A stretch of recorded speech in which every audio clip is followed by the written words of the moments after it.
제2의 박상용이 또 나타날 것 같습니다. 검찰이 쑥대밭이 되었습니다. 오늘 대장동 개발비리 의혹을 수사한 검사 9명이 서울고검 인권침해 점검 태스크포스에서 진상조사를 받고 있다는 사실이 알려졌습니다. 정성호 법무부 장관은 이날 오전 윤석열 정권 조작기소 의혹 사건 국정조사 기관 보고에서 작년 9월부터 12월 4회에 걸쳐 대장동 개발 사건 수사 검사들에 대한 감찰 요청이 접수됐다며 대상자는 2기 수사팀으로 2022년부터 2024년 수사 기소를 진행한 검사 9명이라고 밝혔습니다. 그러면서 검찰 요청에 적시된 비리 혐의는 별건 수사 등으로 피의자를 압박하거나 진술을 강요, 회유했다는 내용, 위례신도시 사건 수사 중 정영학 녹취록 조작과 관련해 허위 공문서를 작성했다는 내용 등이라고 했습니다. 법무부는 접수된 감찰 요청을 대검찰청에 이첩했는데 대검은 대장동 사건을 수사한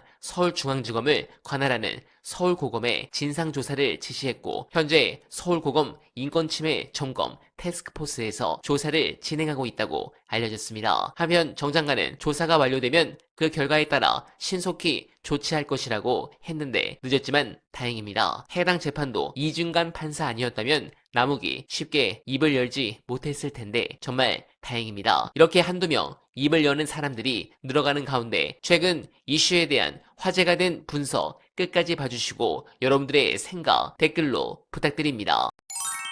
공수처에 넘겼기 때문에 박상용 이제 그에 상응하는 조치를 취하겠다라고 말합니다. 사실 공수처에 넘기는 순간에 박상용에 대한 직무정지를 했었어야 돼요. 근데 사건을 이첩하는 거는 일찌감치 해놓고서는 나중에 국회에서 논란거리가 되니까 뒤늦게 이첩이 됐다는 것도 밝히고 박상용에 대한 직무정지도 이제서야 하는 거예요. 그러니까 이처럼 이렇게 검찰이 장난질을 치는 겁니다. 사실 벌써 했었어야 됩니다. 제가 알기로는 진술조작 사건 이게 일주일 전에 공수처 이첩이 됐고 공수처가 이미 그걸 받아 수사를 시작한 상태였어요. 공수처가 수사를 시작을 했으면 검사는 직무가 정지되는 게 맞아요. 그러니까 박상용은 일주일 전에 직무가 정지됐었어야 돼. 근데 직무 정지 안 하고 있다 오늘 했죠. 그러니까 검찰이 마지막까지 박상용을 어떻게든 간에 보호해 주려고 했던 겁니다.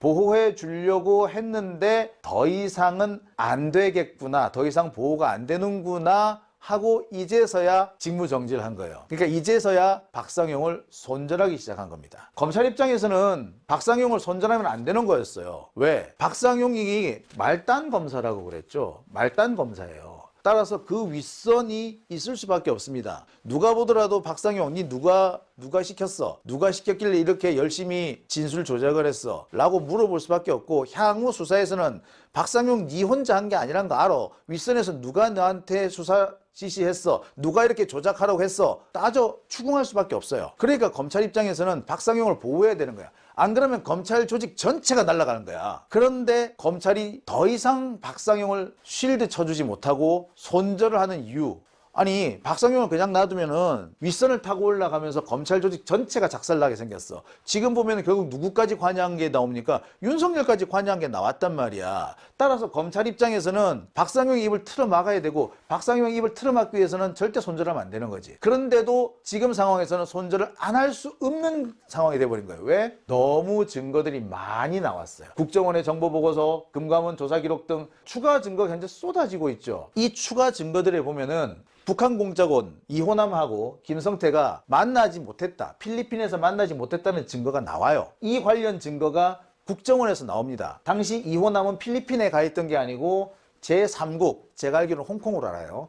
홍콩에 있었다는 게 확인됩니다. 그 다음에 김성태하고 북한이 주가 조작을 공모하고 주가 조작을 실행했었다는 증거도 있어요. 이게 금감원 조사 기록에서 나옵니다. 그리고 국정원 조사 기록에서도 나와요. 이 자료들이 지금까지 숨겨져 있다가 이번에 우수수수 나옵니다. 특히 재밌는 사실, 검찰은요 김성태가 북한에 500만 달러를 보낸 거 이게 경기도의 스마트팜 비용이다 라고 주장을 합니다. 그런데 스마트팜 비용이면 경기도가 주기로 한 스마트팜 비용을 쌍방울이 대신 냈다 뭐 이렇게 만들어 놨단 말이야. 그런데 스마트팜 비용을 줬으면 북한에 스마트팜이 현재 만들어졌어야 된다, 그죠? 그런데 북한에 스마트팜이 만들어졌다라는 흔적이 없어요. 이거는 국정원에서 위성 정찰을 했더니 없더래. 변화가 없더래. 이 세 가지 증거를 종합해 보면 김성태는 대북 송금을 경기도를 위해서 한 게 아니라 다른 이유로 한 거야. 검찰이 이화영을 감옥에 쳐넣은 이유가 하나도 없다라는 거죠. 이 얘기가 나오니까 전직 검찰 수뇌부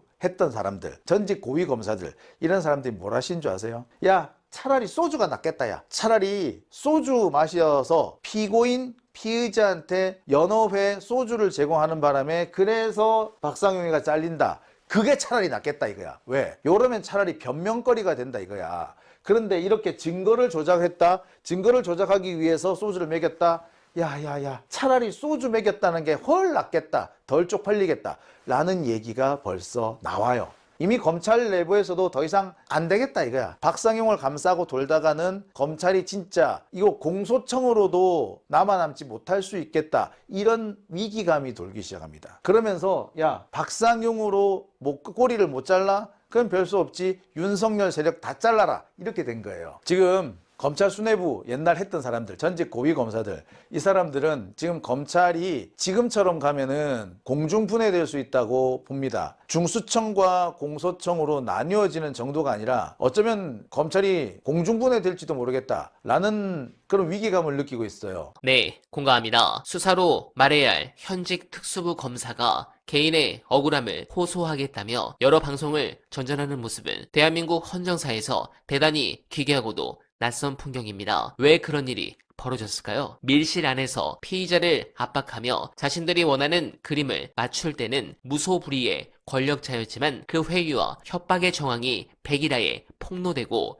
객관적인 물증들 앞에서 자신들의 논리가 깨지기 시작하자 극도의 초조함을 느낀 것입니다. 법리와 증거로 법정에서 당당하게 싸울 자신이 없으니 진영 논리에 기대어 여론전으로 방패를 삼아보려 한 아주 얄팍하고도 비겁한 일탈 행위입니다. 그리고 저들은 끝내 그 기회를 걷어찼습니다. 무오류의 망상에 빠진 조직은 스스로를 징계하지 못합니다. 결국 정성호 법무부 장관이 직무배제라는 강제적인 칼을 빼어든 것은 검찰이라는 조직 내부의 자정 능력이 단 1%도 남아있지 않음을 국가가 공식적으로 확인하고 선고한 중대한 사건입니다. 여러분, 우리는 박상용 검사라는 한 개인의 총극을 통해 기소 독점주의라는 낡은 시스템이 만들어낸 거대한 정치 검찰의 민낯을 아주 값비싼 비용을 치르고 생생하게 목격했습니다. 좋은 머리를 나쁘게 쓰다 스스로 제 발등을 찍는 저들의 궤변에 더 이상 피로해하실 필요 없습니다. 비정상적인 권력이 무너져 내리는 이 총극을 차분히 기록하고 다시는 이런 괴물이 탄생하지 못하도록 수사권과 기소권을 완벽히 분리하는 단호한 구조개혁의 동력으로 삼아야 합니다. 여러분들은 어떻게 생각하십니까? 공감하셨다면 소중한 언알바 후원 부탁드립니다. 댓글에 고정된 내용을 통해 많은 사랑 부탁드리며 언알바는 오늘도 최선을 다하겠습니다. 여러분 고맙습니다.